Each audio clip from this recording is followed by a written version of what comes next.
Bismillahirrahmanirrahim. Assalamualaikum warahmatullahi wabarakatuh. Alhamdulillah wassalatu wassalamu ala Rasulillah wa ala alihi washabbihi wasallam. Taib, alhamdulillah Allah Subhanahu wa taala memberikan nikmatnya kepada kita semua. Salawat dan salam senantiasa tercurah kepada baginda Nabi Muhammad sallallahu alaihi wasallam. Taib, minggu lalu kita sudah menulis hadis tentang menjaga amanah dan bahaya dari sifat tamak. Dan yang belum menulis hadis silakan ditulis dan langsung wapri ke saya. Batasnya saya tunggu sampai jam 4 sore. Taib, adapun pada hari ini ya kita akan membahas min ma'anil hadis wa irsyadatihi, manfaat atau beberapa faidah yang terdapat dalam hadis yang sudah kalian tulis pada minggu lalu. Di sini hanya ada 4 poin. Ya, hanya ada 4 poin. Yang pertama, al-amanatu hiya huququllahi wa huququl ibad. Yang nomor 1, al-amanatu hiya huququllahi wa huququl ibad. Faman addaha falahu thawab wa man dayya'aha falahul iqab fa'alaihil iqab. Tab nomor 1 adalah amanah itu adalah hak Allah Subhanahu wa taala dan hak hamba. Maksudnya hak di sini adalah sesuatu yang harus ditunaikan ya oleh hamba. Jadi amanah ya itu bisa dalam bentuk uang, bisa dalam bentuk jasa, atau bisa dalam bentuk janji. Ya, contohnya kalian disekolahkan di SMP Muhammadiyah 5 di pondok pesantren, maka kalian menerima amanah dari orang tua untuk belajar dengan giat, maka itu pun termasuk dengan amanah. Ustaz, pertanyaannya bagaimana ketika kita berjanji dengan lawan jenis untuk saling setia? Nah, itu adalah janji yang salah. Itu bukan termasuk amanah. Yang termasuk amanah di sini adalah amanah dalam hal kebaikan, ya, bukan hal keburukan. Kalau ingin menjaga hubungan, apalagi hubungan yang diharamkan, maka itu tidak termasuk amanah.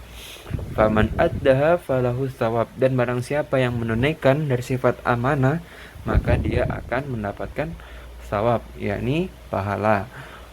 Wa man dayya'aha fa'alaihil iqab, dan sebaliknya barang siapa yang mengkhianati ya, yang tidak percaya, yang tidak menunaikan amanah tersebut, maka dia akan mendapat dosa, dan dosanya sangat besar, bahkan dapat dikatakan sebagai orang-orang yang munafik. Jika ia berkata, ia berbohong; jika ia dipercaya, ia berkhianat; dan jika ia diberi janji, maka dia ingkar.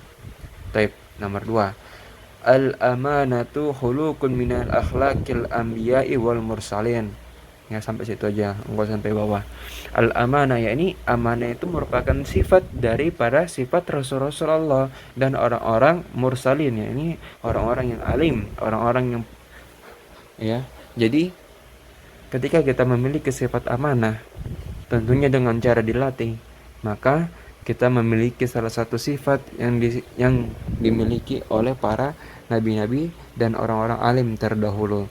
Maka timbulkan rasa amanah, rasa tanggung jawab ya terhadap ucapan, terhadap perilaku kita dalam kehidupan sehari-hari. Jangan sampai kita mengkhianati teman kita sendiri ya. Atau mungkin di sini ada yang berpasang-pasangan atau gimana ya, silakan dihianati, nggak apa-apa, karena itu tidak termasuk dalam amanah seperti itu. Kecuali sudah berkeluarga, maka tidak boleh ada yang namanya berkhianat.